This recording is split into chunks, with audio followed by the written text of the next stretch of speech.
Ya, bismillahirrahmanirrahim. Assalamualaikum warahmatullahi wabarakatuh. Kali ini saya Muhammad Akram akan menyampaikan informasi terkait hilangnya tradisi pembagian warisan. Nah, di zaman dahulu warisan dianggap tradisi yang selalu diturunkan oleh orang tua yang mampu atau orang kaya ke anak cucunya. Namun pada era sekarang hampir kita tidak jumpai lagi tradisi tersebut. Nanti kita akan melihat bagaimana para orang tua zaman dahulu memperoleh atau menghabiskan uang yang dimilikinya. 4 perbedaan antara orang tua dulu dengan orang tua zaman sekarang. Yang pertama, orang kaya zaman sekarang itu hidupnya lebih boros. Orang kaya zaman dahulu itu cenderung menabung atau berinvestasi berupa uang untuk keluarga. Begitu yang terus dilakukan dari satu generasi ke generasi berikutnya untuk tetap menjadi kaya. Tak heran orang kaya tempo dulu tetap bisa menjadi konglomerat dari tabungan investasinya. Sebut saja pemilik Walmart, Sam Walton, yang tumbuh di keluarga kaya zaman dahulu. Sepeninggalnya, keluarga Walton mewarisi harta senilai 23 miliar US dollar atau setara dengan 256,4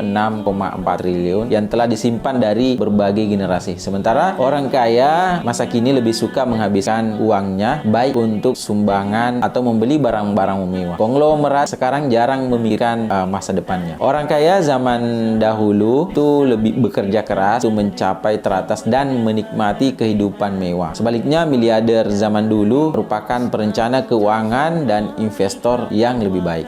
Kemudian yang kedua, orang kaya masa kini tahu rasanya bekerja keras. Rata-rata orang kaya zaman sekarang berasal dari keluarga dengan kelas ekonomi menengah ke bawah. Para konglomerat tersebut berhasil menanjak hingga menggapai gudang kekayaan. Sementara kebanyakan orang kaya zaman dahulu tak pernah merasakan sulitnya bekerja. Sejak lahir dirinya telah dimanja harta dalam jumlah besar. Seringkali para konglomerat tempo dulu berasal dari keluarga kelas atas. Orang kaya zaman dulu tak tahu bagaimana rasanya masyarakat bertahan hidup. Kemudian yang ketiga, orang kaya masa kini lebih rajin membeli mobil. Beda konglomerat zaman sekarang lebih mencolok dan mengagungkan gaya hidup. Tak heran uang hingga miliaran rupiah pun rela digelontorkan hanya untuk membeli mobil atau kendaraan baru. Sebaliknya, orang kaya zaman dahulu tak terlalu mementingkan sesuatu yang terlalu mewah atau yang mencolok. Pilihan benda-benda bergaya klasik justru yang menjadi pilihan favoritnya dibandingkan membeli mobil yang mahal. Orang kaya zaman dahulu lebih suka membeli mobil berkelas lebih murah harganya dibanding yang orang kaya sekarang. Kemudian yang keempat